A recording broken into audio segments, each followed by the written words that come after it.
essa casa, cada um de nós, em nome de Jesus. Que venha o teu Santo Espírito, Senhor, sobre as nossas vidas. Amém. Glória a Deus. Aleluia. Amém. Irmãos, o tema dessa mensagem, eu vou começar uma série de mensagens chamada Viva o Propósito. Amém? Tá dando para enxergar legal aí? Amém. Irmãos, eu andei lendo alguns livros da Bíblia esses dias, comecei com Daniel, passei por Oséias, estou no livro de Oséias junto com a Regina, e comecei a ver coisas diante do Senhor sobre a questão do propósito. Amém? Então, hoje é a mensagem 1. Nós vamos trabalhar aqui, irmãos, um tema. Quero só que os irmãos me ajudem a controlar o meu horário, tá? Que hoje tem Santa Ceia, a gente tem que ser bem breve. Um tema que fala sobre propósito. Em nome de Jesus. Amém? A pergunta é o seguinte: o que é propósito para você, irmãos? O que significa propósito? Uma palavra que a gente fala muito na igreja, né? Fala sobre identidade, sobre propósito, sobre destino, né? A gente sempre fala essas coisas aqui. Mas qual é a visão bíblica de propósito? Amém? Propósito vem de proposta, né? Vem de uma proposição, tá? Mas no grego, eu trouxe um significado da palavra do grego para vocês, para a gente trabalhar em cima disso aqui. Pode passar lá, querido, em nome de Jesus. O que é propósito? A palavra propósito parece a palavra dia, né? Mas é dia. A expressão é dia. Tá? Então, 3 palavras-chave dentro da estrutura de propósito. Quando você for olhar para propósito, você tem que olhar para 3 coisas: para causa, para motivo e para razões. Amém? Esses dias a gente estava assistindo ontem, o Regina, uma série. A gente gosta de assistir alguns documentários, irmãos. Tá? E a gente estava assistindo uma série na Netflix, né? Ela me chamou para assistir. Eu gosto de assistir documentários inteligentes, tá? Que eu sempre gosto de tirar algumas lições de lá. E tem um médico estudioso, que aproximadamente 30 anos atrás, quando ele era muito jovem ainda, né? Ele fez alguns estudos, andou pelo mundo de bicicleta, irmãos. O cara tem vários recordes, vários atletas aí, andando de bicicleta. Cruzou praticamente várias nações, aliás, e cruzou todos os continentes. Ele é recordista mundial nessa questão de bicicleta. Ele com uma bicicleta, tal, ele era jovem ainda, né? Agora ele já está mais maduro, deve ser uns 50, deve ter uns quase 50, 60, 61 anos, né? E aí, irmãos, despertou nele para ele estudar o aspecto da longevidade das pessoas, né? Então ele descobriu que existe no mundo lugares específicos que as pessoas são centenárias, né? Quem pode chutar logo um lugar aí? Japão, né? Então também assistiu, né? Uma parte. Japão. Mas sabia que aqui no Marajó, irmãos, no Pará, no Marajó, tem gente centenária? Sabia? Aqui tem, na Amazônia tem gente centenária. O meu paizinho está com 90 anos, e é enxutão. Amém? O velho é enxuto, glória a Deus. Um beijo, pai, no coração, o Senhor vai assistir essa mensagem. E aí, irmãos, o que acontece? Ele começou a estudar longevidade, ele começou a ver algumas lições e hábitos, estilo de vida de pessoas que faziam com que elas tivessem essa longevidade, né? Alguns aspectos alimentares, outros aspectos de conduta, né? E aspecto da felicidade também, né? Principalmente da felicidade, pessoas que não guardam mágoa, ressentimento, tudo isso aí. Mas na cultura japonesa, irmãos, de uma cidade, Ikikawa, né? Essa cidade, Ikikawa, ele ficou impressionado, ele chama de Zona Azuis. Ele fez um estudo, nesse estudo, já tinha um estudo lá, na verdade ele começou a ver e pegou esses dados e começou a trabalhar em cima deles. E Ikigawa, né? Ikigawa, lá, tem pessoas centenárias, irmãos. 100 e poucos anos, 101, 102, 110, e assim vai. Com saúde extraordinária. Saúde extraordinária. E aí, dentro da questão da cultura japonesa, existe uma palavra específica que eles falam, né, para si mesmos, né, eles vivem muito em comunidade, eles ajudam muito uns aos outros, né, além disso, ajudar uns aos outros, eles também trabalham com as questões campesinas, né, com a horta, comidas saudáveis, aquelas coisas todinho lá. E aí tem uma palavra que eles usam muito em relação, que define a questão do propósito. Ou seja, essa palavra em japonês significa a razão do meu viver. Amém? Eu gostaria que você falasse, irmão, nessa noite, para você mesmo, na sua oração, qual é a razão do seu viver. Amém?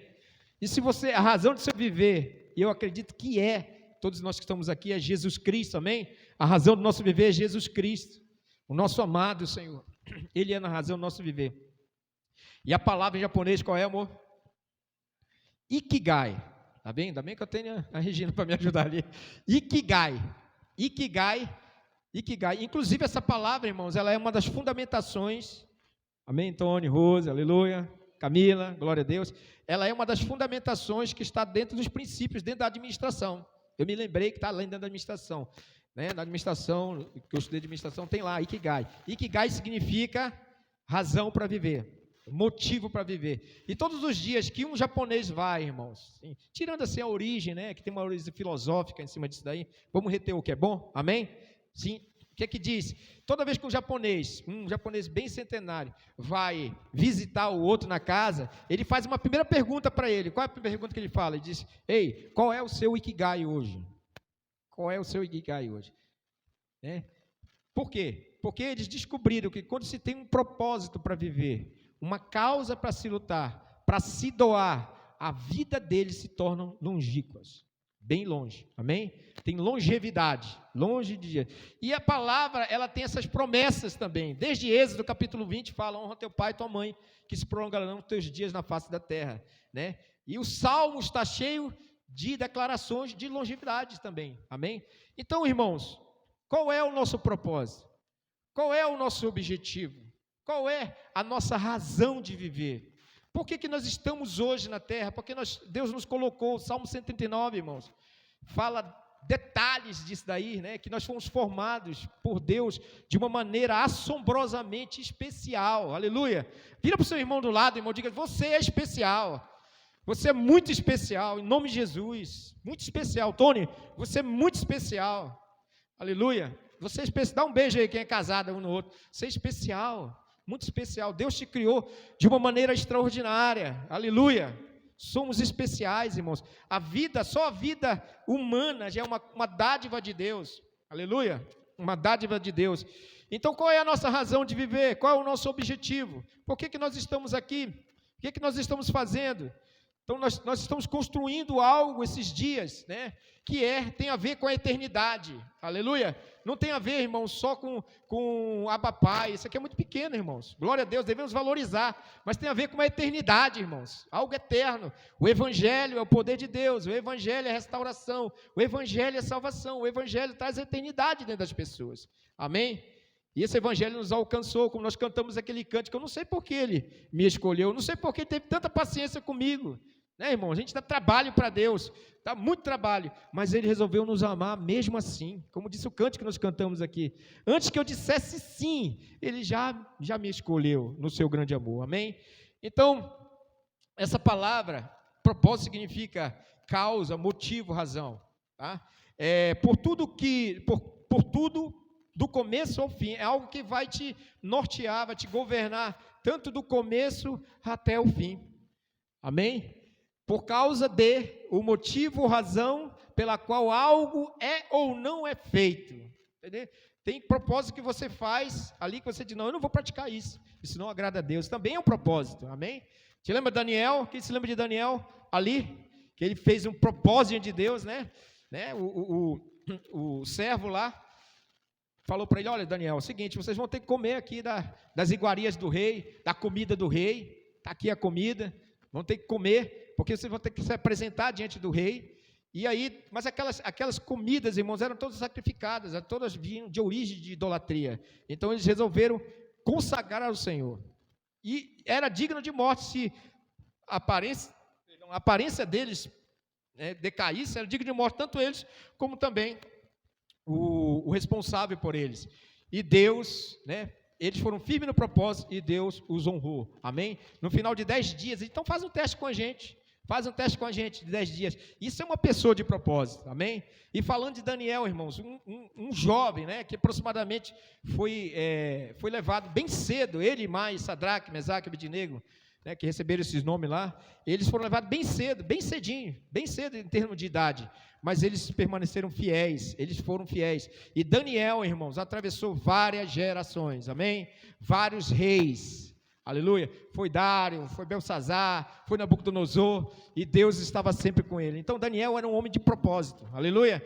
Um dos aspectos principais de Daniel, além de ser um homem de oração, de um homem de consagração, de um homem que levava muito a sério a causa de Deus, ele orava todos os dias, esperando e analisando, né, nas escrituras, lá no livro de Jeremias, ele viu, irmãos, que o cativeiro iria se encerrar durante 70 anos, ele disse, epa, estou dentro disso.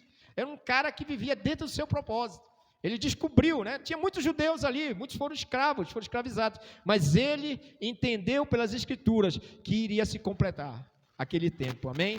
Então, irmãos, pessoas de propósito são pessoas que estão o quê?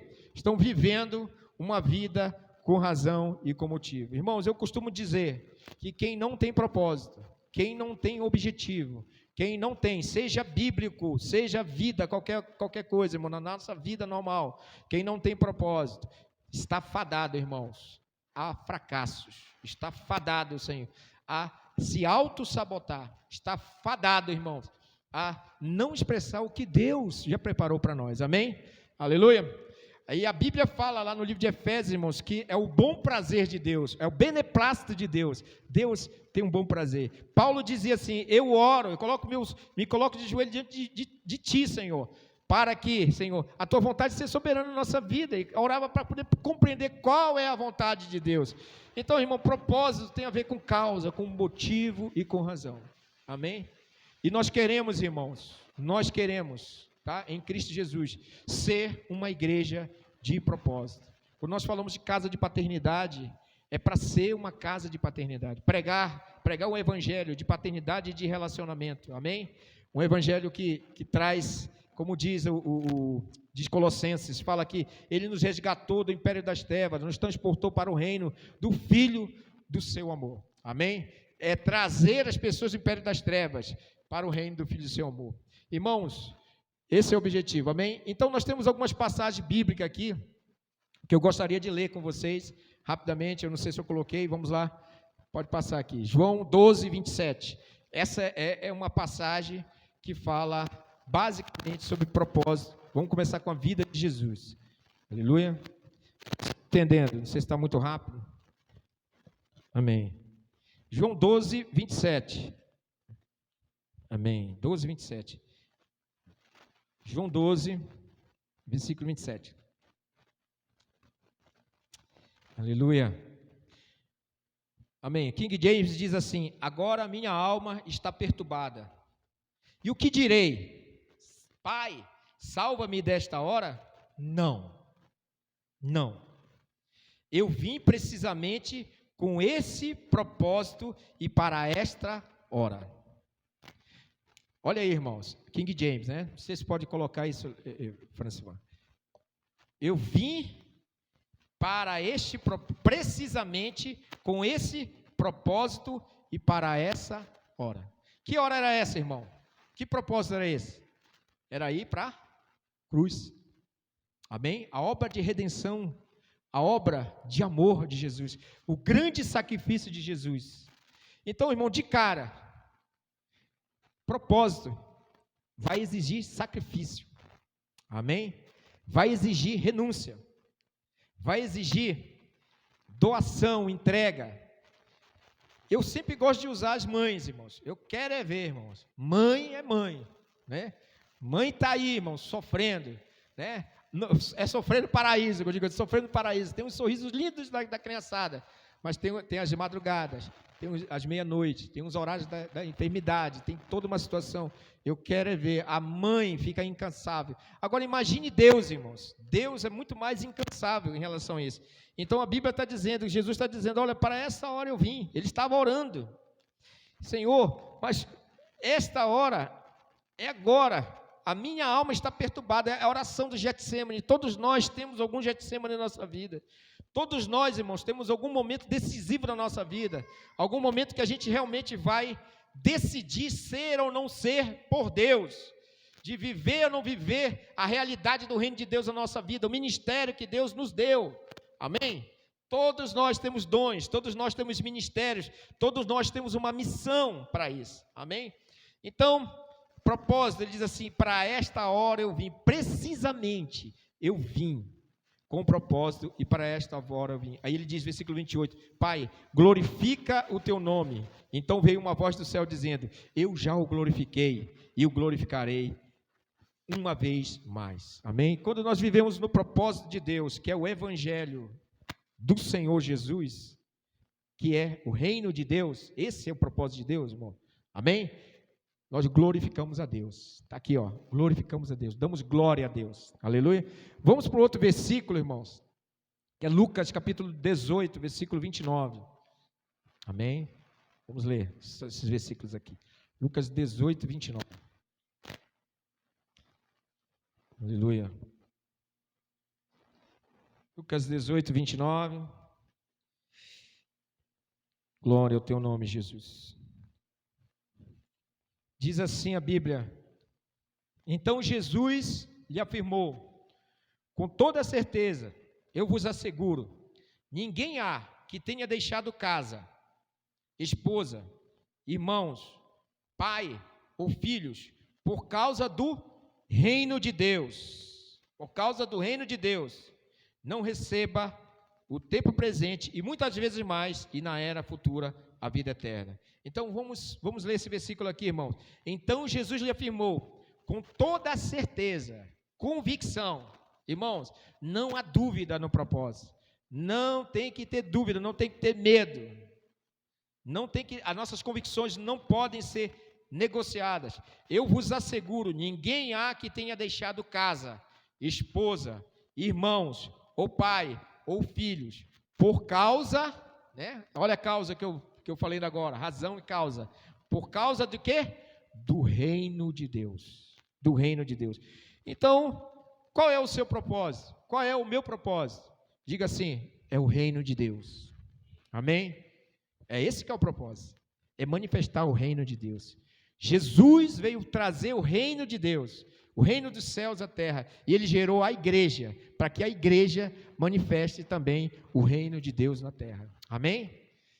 Temos que andar como reis e correis em Cristo Jesus. Mas, irmãos, versículo Lucas capítulo 14, versículo 26 e 27, amém? 14, 26 e 27, falando de propósito.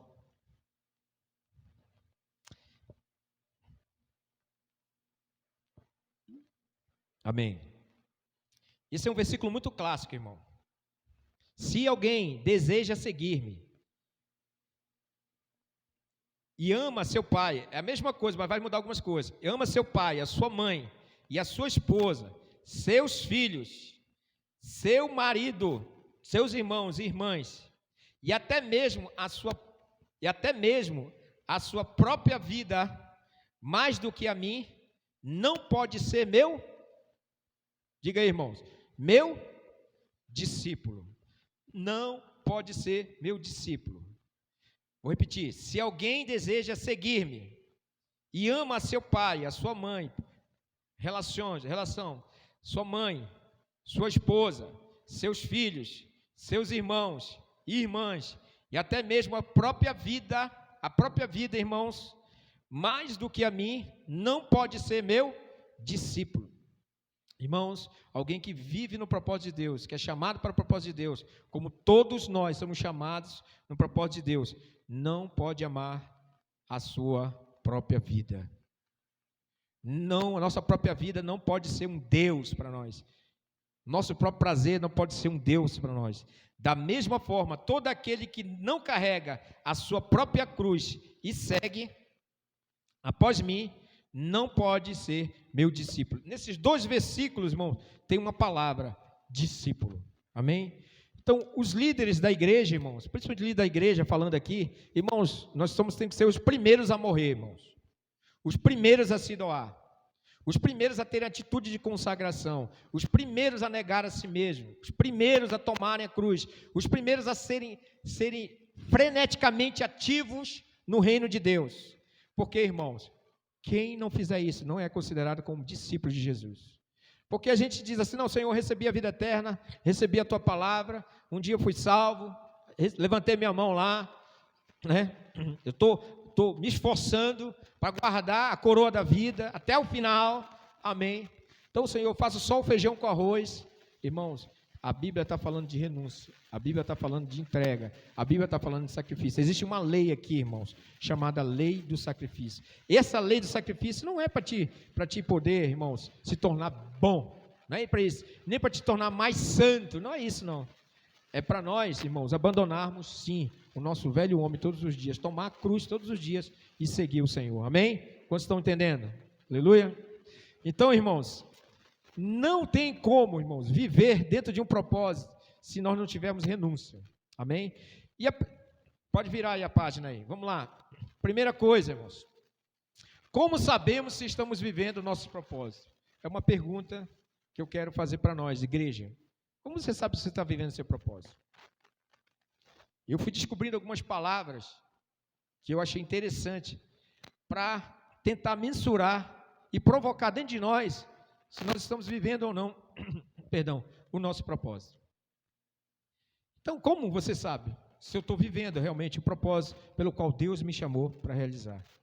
Irmãos, a pior coisa, se você pegar um peixe e tirar da água, o que vai acontecer, irmão? Coisa básica.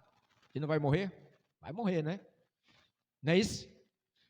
Então, irmãos, o peixe foi para estar dentro da água. Ele tem estrutura para isso. Irmão, o cristão é para estar dentro de um ambiente de relacionamento, de comunhão, de igreja, de serviço. Dentro de um ambiente de salvação. Nós temos, irmãos, assim, irmãos, humildemente falando para vocês, tá, queridos? Eu acho que a luz lá de fora deve estar apagada. Humildemente falando para vocês, irmãos, nós temos experiências, a gente tem analisado vidas de famílias, né? Muitas famílias e amigos e famílias, irmãos, que hoje estão colhendo, infelizmente, irmão, a frieza espiritual dos pais. Os filhos estão colhendo a frieza espiritual dos pais.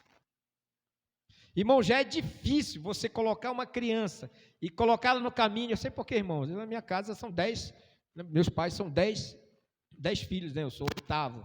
Então já é difícil, né? Conduzir, estar ali, levando. Eu sou um menino que dormia, irmão, debaixo de banco de igreja. Amém? Dormia ali. Minhas filhas também dormiram, irmão. Tinha um colchonetezinho que a gente trazia e colocava entre os bancos, entre as cadeiras. Mas não deixava de trazer os meus filhos para ouvir a palavra de Deus. Amém? Não tinha carro, tá, irmãos? Morando em Belém não tinha carro, não. Era ônibus lotado, tá? Aqui. E a gente perseverou. E estamos perseverando até hoje. Até hoje a gente ministra Cristo dentro do coração delas. Então, irmãos, formar as pessoas, saber se você está vivendo o seu propósito, primeira coisa, você tem que trabalhar uma coisa chamada, vira lá, meu filho, vamos lá. Primeiro, irmãos, esse capítulo, ele vai dar algumas respostas para nós, né? O propósito da unção divina. Primeiro, Deus te ungiu, irmãos. Ele te ungiu. Para que ele te ungiu? O que é a unção? A unção é a capacidade pelo Espírito Santo que veio na sua vida, veio na sua família, veio sobre você. Para que Deus te ungiu, igreja? Para que Deus ungiu esse casal aqui? Para que Deus separou cada um de nós? Para que, irmãos? Olha aqui, essa leitura foi a leitura que Jesus fez, né? Ele estava no templo, ele puxou os livros do profeta Isaías e ele começou a falar. O que é que diz aí? Dá para colocar ou não? Não? Então vamos lá. Isaías 61 diz, eu vou citar um pouquinho. O Espírito do Senhor Deus está sobre mim, pelo que também me ungiu a pregar o Evangelho aos quebrantados de coração, anunciar o ano aceitável do Senhor e o dia da vingança do nosso Deus. Vamos lá. Eis que o Espírito de Yahvé, do Senhor, o soberano, está sobre mim, porque o Senhor me ungiu para missão. Para quê? Para anunciar as boas novas aos pobres. Existe um propósito, existe uma missão, é para. É para isso, é para o foco. Enviou-me para cuidar dos que estão com o coração quebrantado, que estão com os corações presos, estão com os corações o quê? Encarcerados.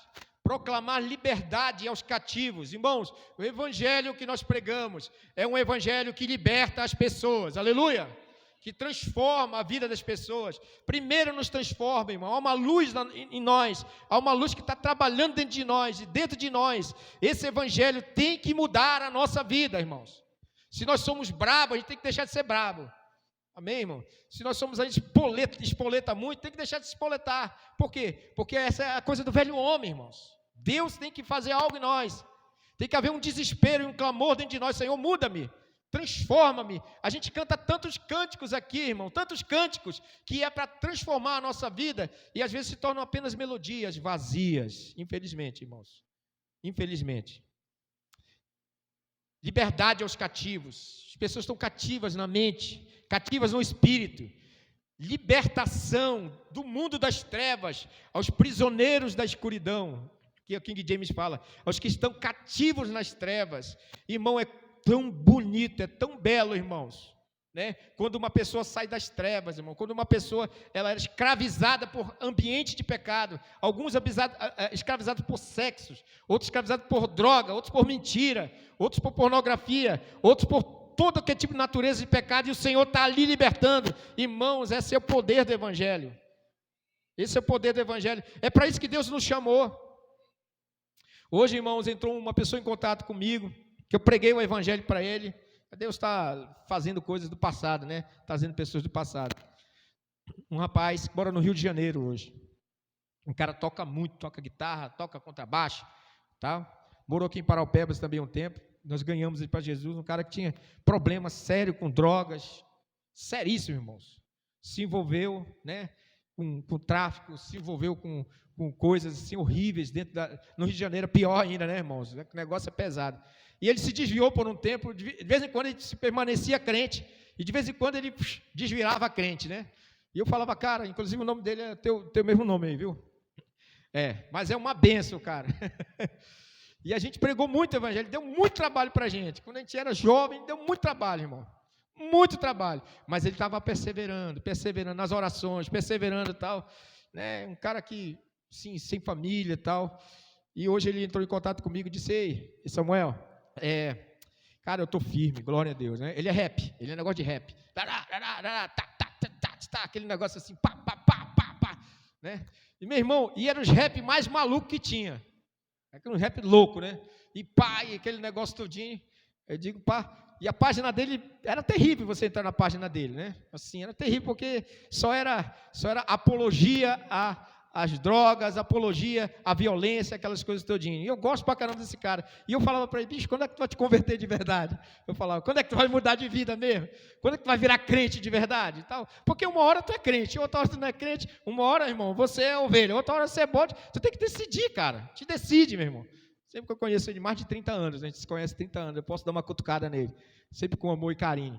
E aí, irmãos, quando foi esses dias, né, ele apareceu no grupo de novo, que a gente tem um grupo, apareceu crente novamente. Aí eu fui lá e falei, vem cá, agora é de verdade? Ele disse, não, agora é de verdade. Amém, agora é de verdade. E aí hoje ele falou para mim, olha, cara, eu estou fazendo seminário, estou na igreja batista, estou fazendo seminário, vou ser ungido diácono agora, final do ano e tal. Ô, glória a Deus. Esse cara persevera nisso.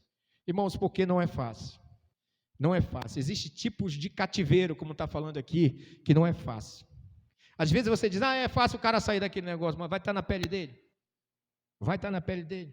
Vai entender a história dele. É o poder de Deus, irmãos. O poder de Deus é tremendo, liberta qualquer pessoa, amém? Glória a Deus. Mas às vezes tem coisas que é fácil para nós, mas para o outro irmão não é fácil. Ele precisa ser ajudado, ele precisa ser conduzido, ele precisa ser acompanhado, discipulado, aleluia. Mas não há pecado maior do que o sangue de Jesus, aleluia. Não há pecado maior do que o nome e o poder de Deus, aleluia. Então foi para esse propósito, diz assim, para proclamar liberdade aos cativos e trazer libertação do mundo das trevas aos prisioneiros, para anunciar a todos o ano aceitável do Senhor, o dia da vingança do nosso Deus, aleluia. Irmãos, vai haver um dia de vingança, vai haver um dia de prestação de contas. Então o evangelho não é brincadeira. Não é brincadeira. Se você não vive o seu propósito, você está brincando com Deus. Se você está brincando com Deus, existe uma prestação de conta para nós. Quantos estão aqui, irmão, comigo? Amém? E o dia da vingança do nosso Deus, para consolar todos os que choram, e a dar a todos os que estão de luto e amargurados, Sião, uma linda coroa ao invés de cinza, olhos de alegria, uma unção, irmãos, uma unção que quebra o jugo, olhos de júbilo em vez de pranto, e um manto festivo, vestes de louvor, ao invés de espírito abatido, e eles serão chamados carvalhos de justiça, plantados para a manifestação do esplendor da glória de Deus. Imagine Jesus lendo isso lá, irmãos, na sinagoga. Imagine Jesus lendo lá. Ele estava falando de quem? Dele mesmo. A palavra falando da palavra. Ele diz, eu estou aqui. Eu sou o cumprimento dessa palavra. Só que, irmãos, ele passou para a igreja isso hoje, amém? Onde estão os libertadores aqui, irmãos? Eu não ouvi, onde estão os libertadores?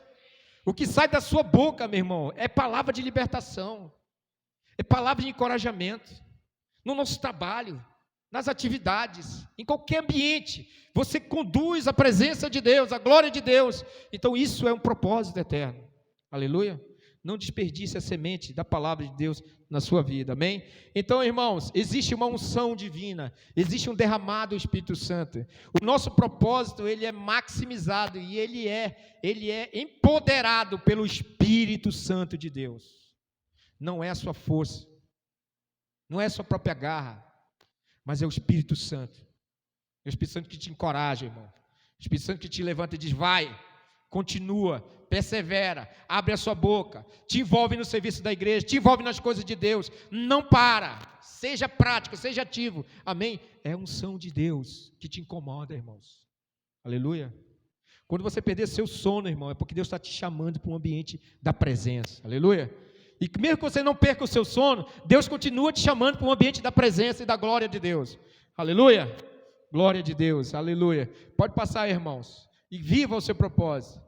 Então, existe uma unção divina. Irmãos, quando nós sabemos que nós estamos perdendo nosso propósito? Uma palavra simples aqui.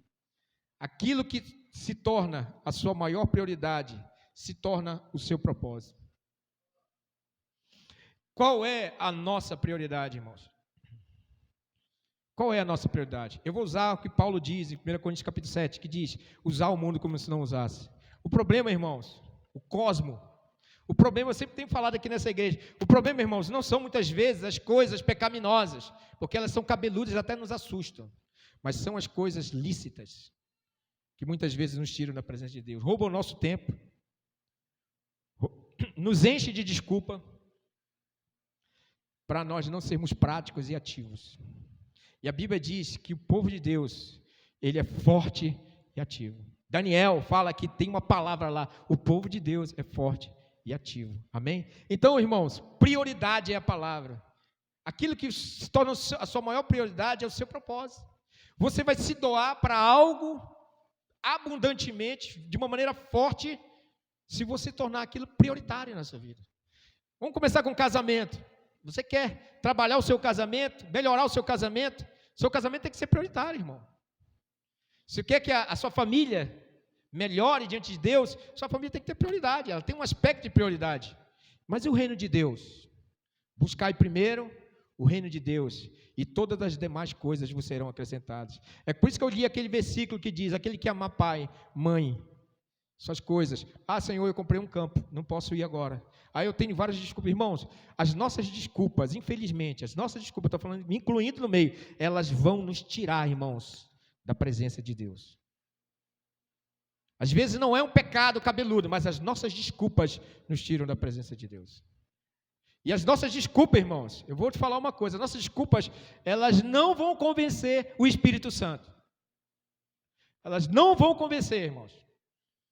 Porque o Senhor, tu chega diante do Senhor, sabe, o Senhor coçando a cabeça, diga, Senhor, sabe, acho que é a 100ª, 40ª, 1000ª tanta desculpa que eu estou dando para ti. Deus, irmãos, até que Deus um dia, como diz lá em Isaías, eu estou cheio. Deus pode falar isso para nós, eu estou cheio. Eu estou cheio das vossas orações vazias. Deus falou isso, irmãos. Ele falou para Isaías, capítulo 6. Ele fala, capítulo 5, eu estou cheio, cara. E vocês aí dão muita desculpa, porque precisava de conversão. Então, irmãos, existe sim uma prioridade. Buscar em primeiro lugar o reino de Deus e as demais coisas vos serão acrescentadas. Esse é o nosso desafio, irmãos. Buscar o reino de Deus. A igreja, o reino, as coisas de Deus. Isso aqui, irmãos, esse resultado da mesa do Senhor aqui, é o resultado de uma prioridade da oração de Jesus lá no Getsemane, que eu acabei de ler, em João capítulo 12, versículo 17, que diz, não seja feita a minha vontade, mas a sua vontade. Se Jesus, humanamente falando, houvesse essa possibilidade, tá, irmãos? Houvesse essa possibilidade de não ir à cruz, irmãos, a gente estava acabado. Mas aqui houve uma esperança para nós, aleluia. O resultado do amor de Jesus, da entrega de Jesus, cabal, sacrificial, do amor sacrificial. Então, irmãos, olha para o seu irmão do lado agora, olha para ele e diz assim, irmãos, reveja as suas prioridades. Coloque Deus em primeiro lugar na sua vida. Coloca Deus. Deixa de dar desculpa. Amém? Amém. Se eu me esquecer do que é fundamental, ficarei escravizado pelo que é imediato. As pessoas, irmãos, que não trabalham o seu propósito, assim, a prioridade, eles são muito imediatistas. Eles ficam, eu vou fazer isso, ficar apagando fogo ali. Fazer isso, fazer aquilo louco, ficar apagando fogo. Porque eles não têm foco no propósito. Quer ser uma pessoa de sucesso em Cristo Jesus, irmãos? Abençoada. Foque no propósito. Foque no propósito. Aleluia. Adão e Eva, Deus deu um propósito para Adão e Eva. Só olha, vocês vão, Gênesis capítulo 1, versículo 26, vou abençoar vocês, darei todas as sementes para que vocês, animais da terra, tudo vai ter semente aqui, vocês vão governar sobre todas as coisas. É um propósito, é uma ideia, é um reino, mas eles falharam. Adão falhou, foi expulso do jardim. José, irmãos, no capítulo 50, Gênesis capítulo 50, ele foi massacrado, ele foi vendido pelos irmãos dele, ele era um cara sonhador, ele tinha um foco no propósito de Deus, na vida dele, um cara que sofreu, negou a si mesmo, uma tipologia de Jesus, José. Ele diz assim no final, ele diz, olha, os irmãos dele ficaram tremendo, meu Deus, e agora? Ele é o segundo homem depois do rei do Egito, vai acabar com a gente. Ele disse, não, calma lá. Foi para a preservação da vida, que eu passei por tudo isso, para que a vida fosse preservada, não somente do povo de Israel, mas até dos egípcios. Foi para a preservação da vida, havia um propósito maior. Toda vez que você trabalha a prioridade, você está trabalhando uma coisa maior. Amém? Uma coisa maior. Aleluia. Glória a Deus. Irmãos, e Moisés precisou de um Arão, irmãos. No início da fé de Moisés, ali, quando ele saiu de lá, ele diz assim, Senhor, mas eu não sei nem o que falar. Se eu falar para esse povo sair daqui, o que vai acontecer? Eles não vão me ouvir, não me dá nem ouvido. O Senhor disse, tá bom, Moisés, tá bom. Tu me viu na sarça, me revelei para ti, beleza. Mas olha aqui, tu tem dificuldade de falar? Eu vou te arranjar um cara aí que vai falar por ti. Pegou o Arão, colocou no lado. Arão ajudou Moisés no seu propósito. Então você, irmão, e eu, nós precisamos de Arão, de irmãos, de pessoas que nos ajudem a andar no seu propósito. Aleluia. Até que ele, começou já a falar e se tornou um grande legislador. Amém? Vai lá, meu filho, passe aí para nós. Vamos lá para a segunda palavra. Irmão, aqui se torna o seu propósito quando existe paixão. Pastor, mas paixão é passageiro. Irmão, paixão que eu estou falando aqui, nesse sentido, eu estou falando de um amor frenético. Irmãs, vocês gostariam ou não gostariam de um marido apaixonado por vocês? Me diz. Fala, irmãs. Só um cara que declarou lá no dia do casamento, eu te amo e pronto, uma única vez. Olha para sua esposa aí, olha. Eu sou um eterno apaixonado. Não sou Roberto Carlos não, mas sou um eterno apaixonado. Amém? Apaixonado, irmão. Paixão. O que é paixão? Paixão é fogo, no sentido de fogo. Você lembra que a gente fala a paixão de Cristo? algo que ardeu, algo que vai fazer tu te entregar. Irmãos, você não vai se entregar pela igreja, pelos serviços da igreja, pelos irmãos, pelas pessoas, se você não tiver paixão por isso. E aliás, irmãos, eu vou falar uma coisa para nós aqui. Se você não tem paixão, irmãos, por algo que você está fazendo, é melhor você dizer, não, pastor, eu não tenho paixão por isso. Mas vai para a presença de Deus e te arrepende, irmãos. Te arrepende e volta e pratica o teu primeiro amor. Volta e pratica o teu primeiro amor. Porque água parada, irmão, é lugar de mosquito. Água parada é lugar de mosquito, é lugar de dengue, é lugar de coisa. Mente parada, sem renovação, sem amor, sem fragrância, sem declaração a Jesus, sabe, irmãos? Sem entrega, irmãos. E eu vou viver um evangelho água e sal. Só água e sal. Me perdoe, viu, irmãos, falar isso aí. Mas é isso mesmo. Onde está a sua paixão, irmãos? Onde está o seu entusiasmo? Onde está o seu enteos, né? Onde que está aquele fogo que está dentro de você, que diz, cara, eu vou fazer isso com coragem, com excelência, eu vou pegar esse negócio e vou, como diz lá no princípio, eu vou do começo até o fim. Porque, irmãos, às vezes a gente é muito bom para ser excelente nas coisas do mundo, irmãos. Excelente nas coisas do mundo, excelente no trabalho, excelente nas coisas, mas no reino de Deus, falta muitas vezes compromisso diante de nós, diante de Deus, diante de nós. Então, irmãos, é hora da gente fazer uma virada na nossa vida, porque senão, irmãos, Deus vai fazer como ele fez com Saul, ele vai passar de nós e vai levantar outro, porque o propósito dele não passa. Passarão os céus e a terra, mas a minha palavra não há de passar, irmãos. É o Senhor que fala isso. Deus é maior que eu, que você, que sua família, que essa comunidade aqui, qualquer comunidade cristã, é muito maior, o reino é muito maior, irmãos. Ninguém vai poder apagar o fogo de Deus, o evangelho de Deus. Amém? Então tem que ter paixão, irmãos. Deuteronômio capítulo 4, versículo 32 a 40, Moisés começa a escrever e começa a dizer, olha só, de todo o teu coração, de todo o teu entendimento, a terra, e começa a mostrar as coisas grandes, começa a mostrar as riquezas, porque Deus queria fazer, irmão, brilhar os olhos daquele povo, e Yahvé queria se mostrar, irmãos. Como é que você está vendo Jesus? Como é que eu estou vendo Jesus? Nessa Santa Ceia, como é que eu estou vendo Jesus? De uma maneira apaixonada?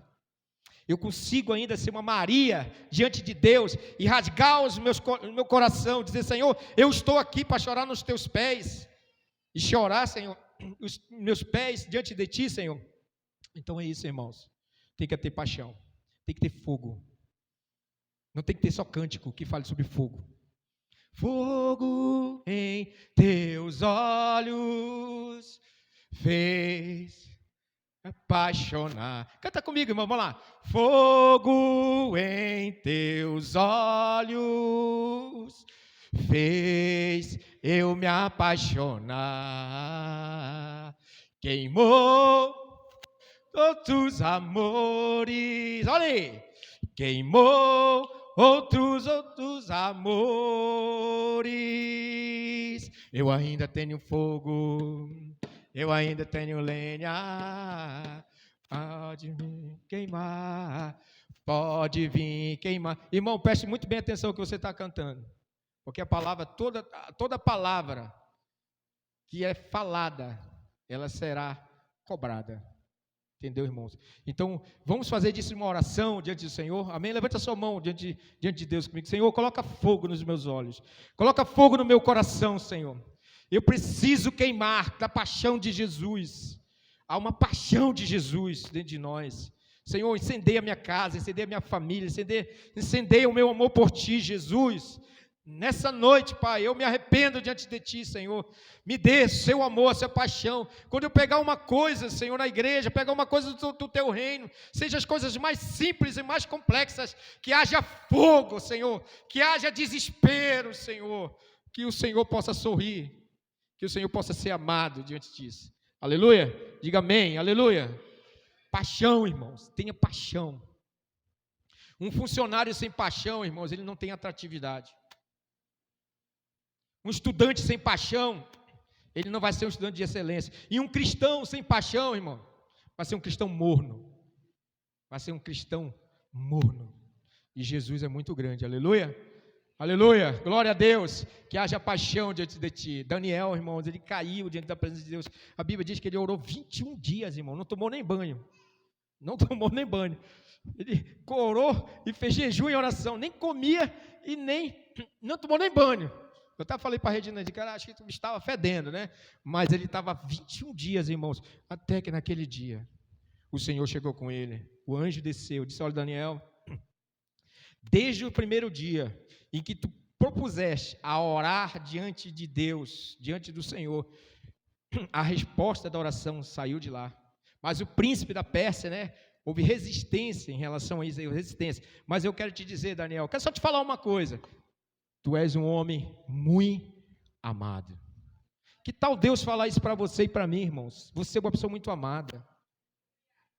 Mas para Deus falar isso para nós, que é uma realidade na nossa vida, é uma realidade na nossa vida. Não é uma falta de realidade. Nós precisamos ser os Daniéis de hoje. Os homens que se derramam na presença de Deus. Os homens que são como estrelas, que brilham para sempre, em nome de Jesus, amém? Glória a Deus. Vamos lá, irmãos, vamos continuar, até a gente fechar. Paixão, ainda a sua paixão, se torna o seu propósito quando existe paixão. Agora, irmãos, nós podemos adiar o nosso propósito. O perigo da nossa resposta, quando a nossa resposta é negativa. Sabe, irmãos? Ali no deserto, as pessoas adiaram o seu propósito. O propósito era entrar na terra de Canaã. O propósito era eles tomar posse de toda aquela terra, da promessa de Deus.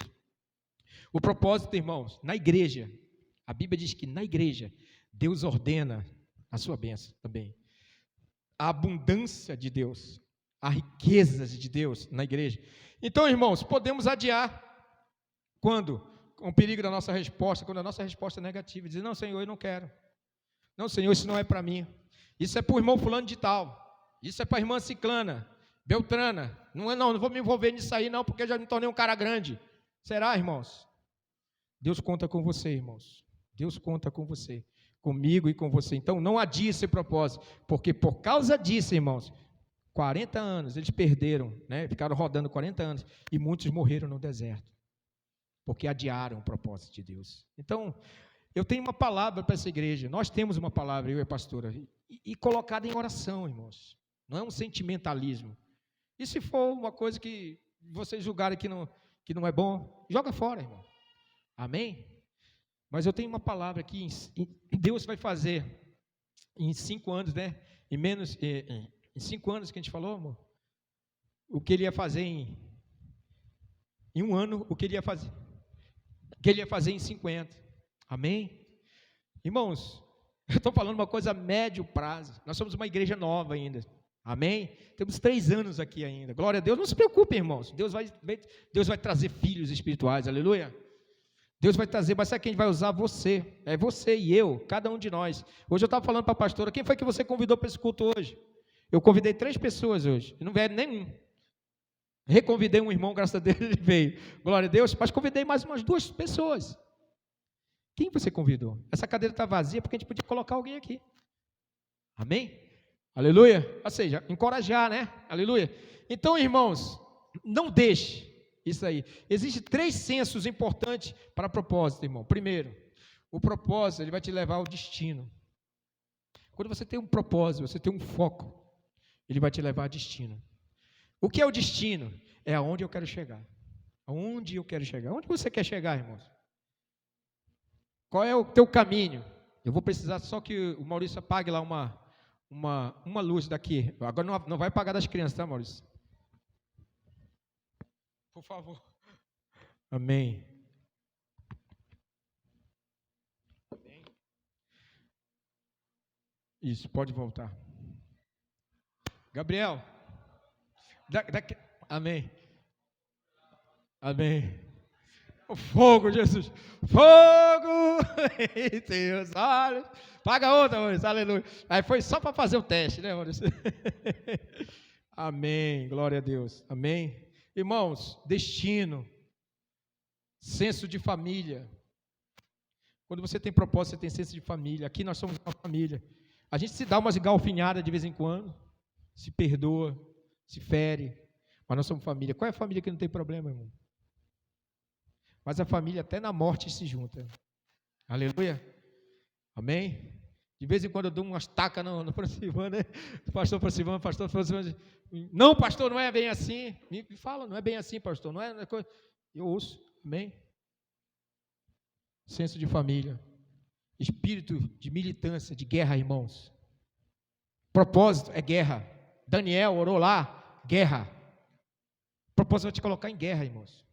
Eu gosto que Eugene Peterson fala da Bíblia, né? Uma Bíblia poética, né? Não é profética, é poética. Ele diz assim, eu sempre falo essa frase aqui, ele diz assim: não há termo neutro, não há campo neutro, estamos em guerra.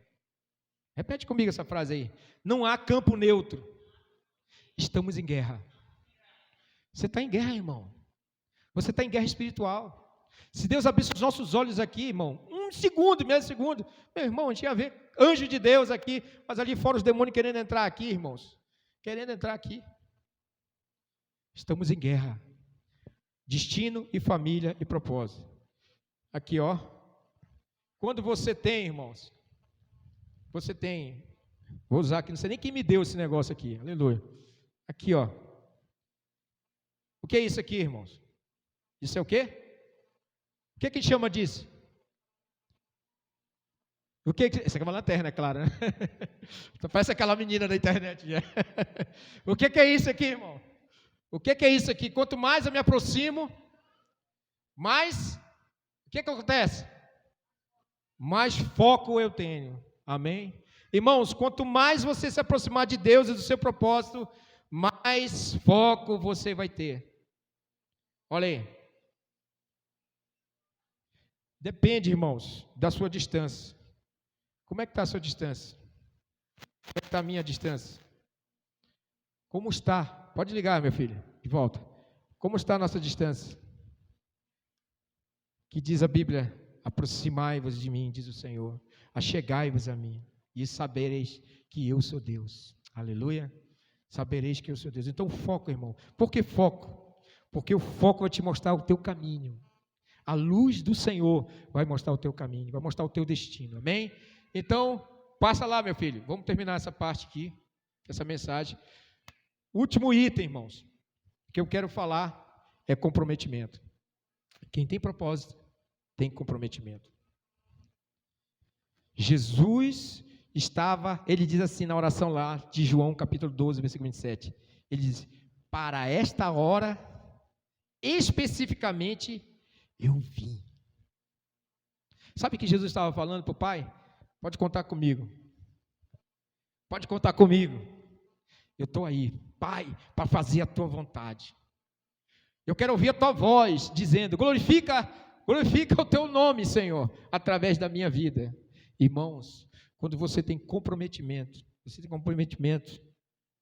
você é uma pessoa notada por Deus. Deus pode dizer: eu busquei um homem, e nessa terra, segundo o meu coração, que fará toda a minha vontade. Isso era Davi. Deus está buscando homens, buscando adoradores, pessoas comprometidas. Irmãos, quando você tem um coração, uma disposição de comprometimento, ninguém, irmãos, ninguém vai parar você no reino de Deus. Aleluia. Ninguém vai parar o seu ministério, os seus dons que Deus te deu, o que Ele entregou para você. Não é pastor, não é fulano, não é ciclano, não é beltrano, não. O que Ele deu para você, irmãos? Comprometimento. O que é comprometimento? É muito mais que participação. É muito mais do que eu ser um frequentador de igreja. É se envolver, irmãos. É se envolver no reino de Deus. Porque isso para nós é salvação. É salvação. Paulo diz: eu não vos canso de falar as mesmas coisas, porque para vós outro é salvação. Salvação. Então essa chave para você, os melhores líderes entregam sua própria vida, mas somos todos, eu li esse capítulo agora, somos todos discípulos. Aquele capítulo que nós lemos agora diz assim: quem não fizer isso não é digno de ser chamado meu discípulo. Nós somos discípulos de Jesus, nós somos seguidores de Jesus, nós somos apaixonados por Jesus, amém? Aleluia? Então, comprometimento. Quando há propósito, há comprometimento, sabe? E quando há comprometimento, último, vamos lá, me diz o horário aí, Salimão. Aleluia. Pode passar, querido, vai lá. Passe lá, filhão. 8:45, né? Tenho 4 minutos, né? Amém. Aleluia. Irmãos, aqui, irmãos, só falar uma coisa para vocês. Todos nós, irmãos, nós temos o nosso Getsemane. Todos nós. Jesus teve o Getsemane dele. Irmãos, eu acredito. Isso é algo que eu acredito, tá? Não estou dizendo que é uma verdade absoluta. Eu acredito que o maior sofrimento de Jesus, irmãos, claro que o sofrimento de Jesus na cruz é incalculável, incalculável. Mas o maior sofrimento de Jesus, foi ali no Getsemane, quando ele suou sangue, irmãos. Quando ele teve que tomar uma decisão. Quando ele teve que dizer, ou é o homem, ou é Deus, ou é a vontade de Deus que vai ser manifestada aqui. Sabe, irmão, todos nós temos nosso Getsemane. Todos nós, e tem uma palavra aqui, irmãos, temos nossos momentos de solidão. De solidão e solitude. Todos nós podemos ser um Daniel, que pode ser levado, irmãos, um dia para uma Babilônia. Só 3 caras lá, 3 caras chapados, mais o Daniel, louco por Jesus, louco por Deus, né? Só eles ali, de uma nação todinha. Irmãos, você sabe quantos mais ou menos eram pessoas que deveriam atravessar ali o deserto? Irmãos, eram muito mais, quase 2 milhões de pessoas já. Muitos morreram, evidentemente, morreram. Então, mas desses caras que foram levados, cadê os outros? Só Daniel, Misael e os outros brothers dele estavam lá. Por quê? Porque eles estavam lá no seu Getsemane. A sua experiência no Getsemane nos dá os maiores exemplos de comprometimento de um líder na história. Sabe por quê, irmão? Essa é a hora da verdade. Sabe aquele programa que diz a hora da verdade? Sabe? É a hora da oração, a hora de negar a si mesmo, a hora da gente matar o nosso orgulho, né? E ser alguém ativo na obra de Deus. Então, um líder na história é alguém que está comprometido. Quem empreende algo significativo pela causa de Deus, experimenta o Getsemane. O que nós podemos aprender desse momento de solidão? O que você pode aprender, irmãos? O que você aprende, irmãos, quando você não vê muitos irmãos na reunião de oração? Você fica desanimado? Irmão, eu dou uma chapada. Eu não fico feliz de não ver muito mais irmãos aqui. Eu não fico feliz. Mas com meu Deus, na presença do meu Deus, eu fico feliz. Eu dou o meu máximo. Eu choro. Se eu puder dar uma cambalhata, arrepender, tudo para poder agradar o Senhor. Sorrir quando tem que sorrir. Mas, irmãos, cada um tem o seu Getsemane.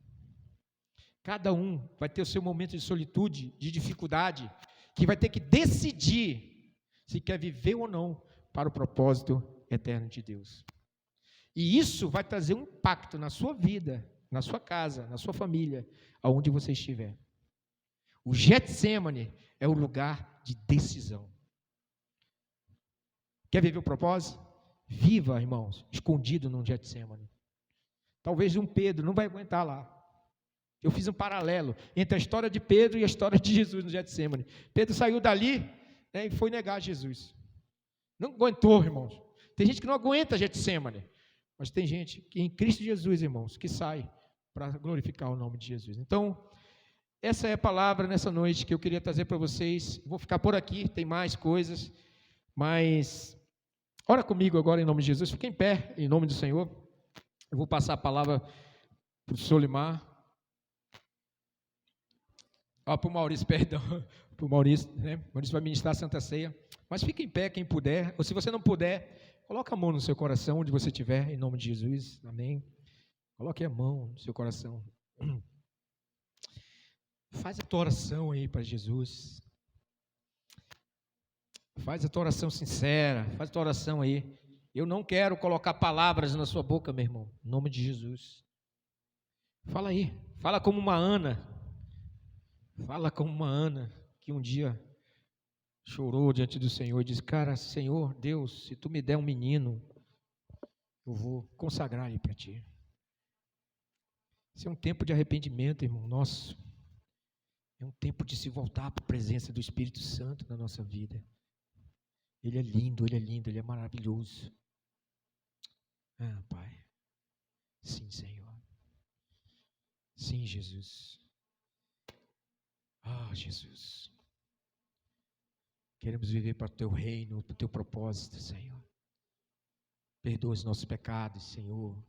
Perdoa as nossas friezas. Perdoa as nossas faltas de convicções, de entrega, de sacrifício suave ao Senhor, de adoração ao Senhor, em nome de Jesus. Que Deus receba a sua oração nessa noite, meu querido. Que Deus receba as nossas orações como um aroma suave diante dEle. E que a nossa vida possa entrar num propósito muito maior. Que possamos viver o propósito do reino de Deus, esses dias, na nossa casa, onde nós estivermos, em nome de Jesus. Que a boa mão do Senhor esteja com você, em nome de Jesus. Chamar o Maurício aqui. Maurício continua. Glória a Deus, glória a Deus, glória a Jesus.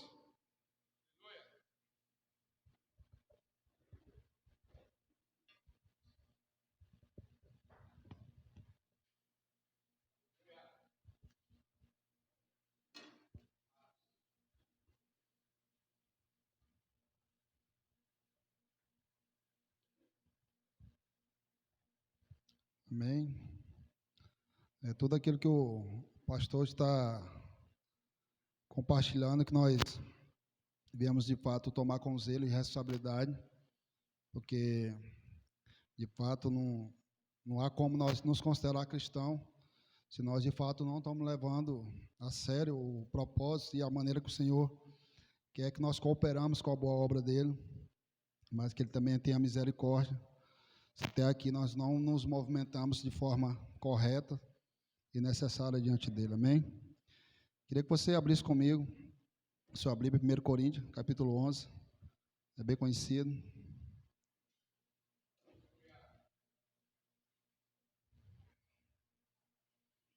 Vamos falar em poucos minutos a ceia do Senhor.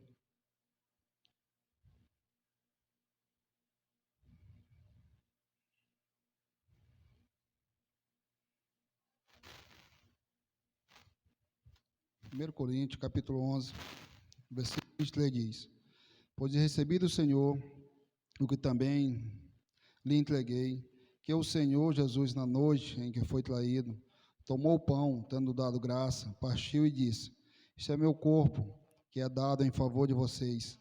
Faça isso em memória de mim. Da mesma forma, depois tomou a ceia,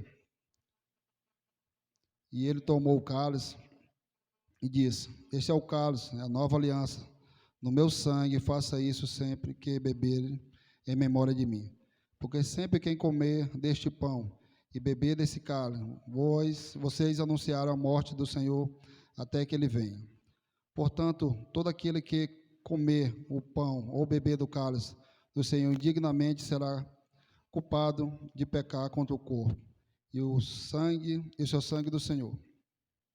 Examine cada um a si mesmo, então coma o pão e beba do cálice. Pois quem comer sem discernir o corpo do Senhor, bebe para a sua própria condenação. Amém? Só até aqui. O apóstolo Paulo está nos instruindo de maneira tão graciosa e de maneira, digamos, tão gentil, a maneira e a condição que nós devemos ceiar ao Senhor. Primeiramente, nós devemos levar em consideração que sempre que nós fazemos esse ato, esse símbolo, é em memória de Cristo.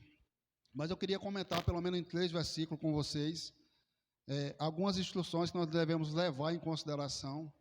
Primeiramente, o Senhor está convidando homens e mulheres para vir com o corpo, a se unir no seu corpo, se unir em sua mesa. Ele não está excluindo ninguém. Nós sabemos que ele não excluiu nem sequer Judas, o qual ia trair ele, mas ele convidou à mesa e partiu o pão e o cálice com ele. Mas no capítulo 27, ele deixa uma instrução tão importante: todo aquele que comer e beber do cálice do Senhor indignamente será culpado de pecar contra o corpo e o sangue do Senhor. Ou seja, de maneira cultural e de maneira religiosa ou de maneira de mau ensino, com o qual nós fomos criados e durante muitos anos nós fomos instruídos, as denominações, não a igreja do Senhor, elas ensinaram que quem comer indignamente seria um pecador. E eu quero falar para você essa noite que ele não está falando a respeito que você não é digno de entrar na mesa. Como eu falei, o Senhor ele convidou na sua mesa até Judas, o próprio traidor. Mas ele não está falando aqui que você é indigno de tal maneira que você não deve compartilhar o pão e o cálice com o seu irmão. Mas ele está falando de uma dignidade totalmente diferente, porque se nós levarmos em consideração que não tem pecado, com certeza nenhum de nós estava apto a ceiar essa noite, porque todos nós somos pecadores. E ainda que nós dissermos que nós não tem pecado, o Senhor disse que nós somos mentirosos. E logo em seguida Ele está pedindo para nós examinarmos a nós mesmos. Ou seja, a expressão examinar a si mesmo no original é observar com atenção. E esse observar com atenção, ele vai muito mais além de uma ótica humana. Ele vai pedindo para você olhar dentro do seu espírito e dentro da sua alma, o qual Cristo tem transformado a sua vida, o qual Cristo tem feito sobre a sua condição de caráter, como Ele tem mudado o seu caráter. Por isso Ele está mandando você observar com atenção. E logo em seguida Ele vai citar mais uma instrução. Pois quem comer e beber sem discernir o corpo, come e bebe para a sua própria condenação. E aqui está, eu creio que é um versículo-chave da instrução de Paulo, o discernir do corpo. O discernir do corpo, biblicamente, é a maneira e a expressão que o Senhor usou para que nós podemos cooperar com o corpo de Cristo. Hoje pela manhã eu estava analisando a nossa reunião e vou tomar isso como exemplo. Isso é uma forma que nós discernimos o corpo. A irmã Josiane, ela trouxe uma lista e uma expectativa enorme do corpo de Cristo a se movimentar de igreja para fora, do prédio para fora. E ela trouxe algumas necessidades de que nós vamos precisar no dia 12. E alguns de nós conseguimos discernir o corpo na maneira que nós nos oferecemos a cooperar com aquilo que o Senhor vai fazer, está fazendo. E é essa uma das maneiras que nós conseguimos discernir o corpo. Você lembra de Mateus 25, o capítulo 35, ele cita algumas formas que nós devemos discernir o corpo. Ele fala: eu tive fome, tive sede, tive nu. E alguém na multidão pergunta: mestre, mas nós não fizemos nada disso com o Senhor. E ele cita: se não fizerem aos meus pequeninos, também estarão fazendo a mim. Ou seja, essa é uma maneira também que nós discernimos o corpo de Cristo. Quando nós observamos as necessidades do corpo e observamos a maneira que nós devemos cooperar, e assim nos colocamos em prontidão no corpo. Isso é discernir o corpo. Mas também discernir o corpo de Cristo está totalmente ligado e alicerçado com a mensagem da cruz. Toda vez que nós olharmos e pensarmos como nós devemos discernir o corpo, nós não devemos deixar de fora a morte de Jesus na cruz, porque essa foi a maneira que Ele deixou como base fundamental e discernimento do seu corpo. Nós sabemos que na cruz, na sua morte, foi ali o ponto inicial da nossa salvação, da nossa graça, porque ali houve um derramar de uma vida em sacrifício a nós, e por isso nessa noite nós vamos fazer isso em memória dele. E foi ali que gerou arrependimento. Amém. E não há evangelho sem a cruz. Durante muitos anos as denominações, eu falo mais uma vez, não a Igreja do Senhor, ela deixou de pregar esse evangelho da cruz e deixou de discernir o corpo, porque ela lançou fora os fundamentos de arrependimento, de salvação, de gratidão, de manifestação dos dons espirituais. E eu podia citar várias formas que as denominações esqueceram da mensagem da cruz, mas eu queria que você se levantasse só com um propósito. Sim, Senhor. Sabendo que você foi convidado a essa noite fazer. Sim. Não porque o Maurício está citando palavras da Escritura, não porque ele deixou como base, fundamento, e isso era necessário para nós, mas lembre que ele está fazendo e te convidando essa noite em memória dele, em memória daquilo que ele fez e o que ele fez na cruz. Eu queria que você lesse comigo um capítulo em Colossenses. Em Colossenses 1 e 27. 1 e 22. Mas agora ele reconciliou pelo corpo físico de Cristo, mediante a morte, para apresentá-lo diante dele, santos, inculpáveis e livres de qualquer acusação. Ou seja, se você passou a sua vida pensando que você era indigno e era incapaz de ceiar com a família do Senhor, que era incapaz de se ajuntar com os santos em comunidade, e que você era indigno de fazer até um ato de simbolismo em memória do Senhor, Você agora, por Cristo, pelo corpo físico dele, que é a igreja, você tem o direito, assim como eu, de fazer tudo isso em memória daquele que entregou a sua vida na cruz, morreu por nós. E é por isso que nós estamos essa noite ansiosos para mais uma vez lembrar daquele que não pulou para trás, como diz no popular, não se acovardou, mas ele foi até o fim e teve sua morte executada, como o pastor estava citando. No Getsemane, eu acho que foi o ápice da sua vida, e ali ele teve um confronto com o espírito e com o seu corpo, porque eles se colidiram e ele sangrou bastante, mas ali ele findou ao Pai uma mensagem tão linda que até os dias de hoje nós carregamos, que é a mensagem da cruz. Ele se entregou: e faça a tua vontade, não a minha. Sim, Senhor. E a vontade do Senhor essa noite, que nós nos levantamos como homens e mulheres, agora digno, porque o Senhor já pagou o preço, e o alto preço por nós, e fazer isso tudo em memória dele. Amém? Vamos voltar para Coríntios. Queria que você ficasse de pé. Queria que o Solimar já pegasse com a Josiane esses dois símbolos.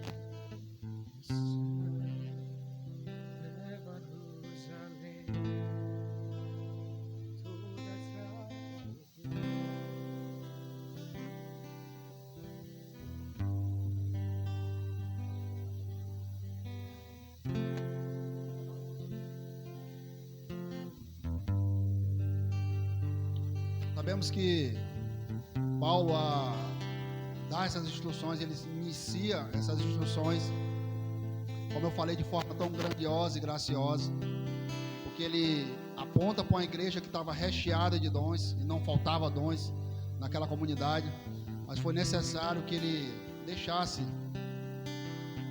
sobre aquela igreja, sobre aquela comunidade, algo que estava corrompendo e corroendo a mensagem da cruz, e uma delas era divisões entre irmãos. E eu creio que o Senhor, durante esses anos, ele nos ajudou de forma graciosa. A toda vez que nós nos dividimos como corpo, ele de uma forma ou outra derrama graça sobre nós, e nós nos ajuntamos mais uma vez. E essa noite eu pude olhar e pude notar que a comunidade Abapai, nós podemos sentir falta de alguns irmãos, sim, mas num número bem pouco. E eu estou mais do que grato ao Senhor, porque você está aqui, e a família do Senhor está aqui, a parte da família do Senhor, e nós vamos ceiar Ele. Amém? Pois recebi do Senhor, porque também lhe entreguei, que o Senhor Jesus, na noite em que foi traído, tomou o pão, tendo graça, partiu e disse: este é meu corpo, que é dado em favor de vocês. Faça isso em memória de mim.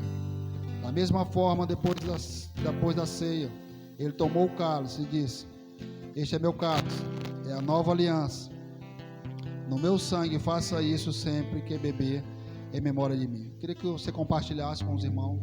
Queria que você entregasse a cada um os elementos. E eu queria que os irmãos esperassem uns pelos outros.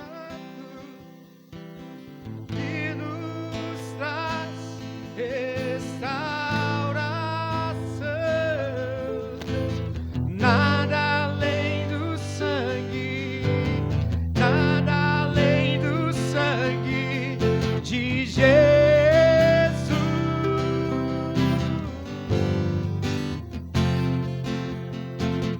que nos faz brancos como a neve, aceitos como amigos de Deus. Nada além do sangue, nada além do sangue de Jesus.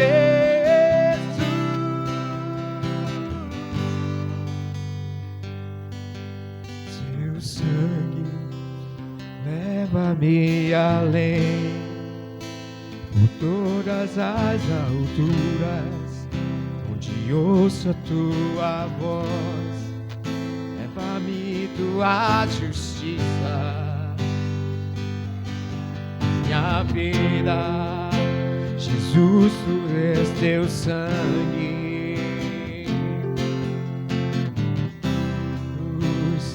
na tua graça, fala do amor do Pai. Sim. Para nós um caminho para Ele, que eu possa me achegar somente pelo sangue que nos lava dos pecados, que nos lava,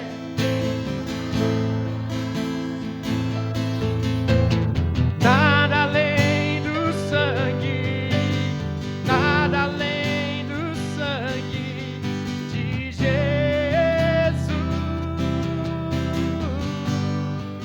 Ele nos faz, que nos faz brancos como a neve.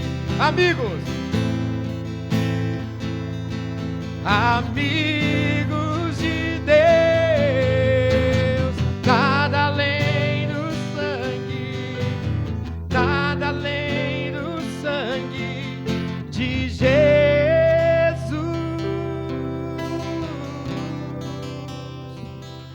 Amém? Todos pegaram? Amém? Queria que você levantasse esse símbolo. O corpo de Cristo aqui é representado. Eu queria que você fizesse sua oração pessoal, mas também fizesse coletiva, porque nós estamos partindo o corpo. E o corpo de Cristo agora físico é a igreja do Senhor. E eu queria que você, a orar por esse símbolo, por esse elemento que o Senhor nos deixou, eu queria que você gerasse em seu coração, em seu espírito, um senso de zelo e de comprometimento, findado com a palavra que o pastor Samuel liberou sobre a comunidade Abba Pai. Aleluia. E se comprometesse de fato tudo aquilo que nós vamos viver como estação e tempo do Senhor. Mas eu queria também que você levasse a sua mente, seu coração, aquele que pagou o alto preço, para que junto nós podemos estar celebrando e lembrando dele. Amém? Vamos orar. Pai, nós te apresentamos, Pai, esse elemento, o corpo, o qual o Senhor determinou que toda vez que nós fizéssemos isso, era em memória de Ti. Amém. Por isso nós não levantamos a nossa voz para glorificar os homens nessa noite, mas nós levantamos a nossa voz a glorificar aquele que pagou um alto preço na cruz. Nós queremos, Pai, nos comprometer com o evangelho da cruz, o evangelho que um homem entregou a sua vida por amor de muitos, e queremos agora, Pai, comer desse elemento, Pai, representando a tua memória e a tua vida. Amém? Você pode comer o pão.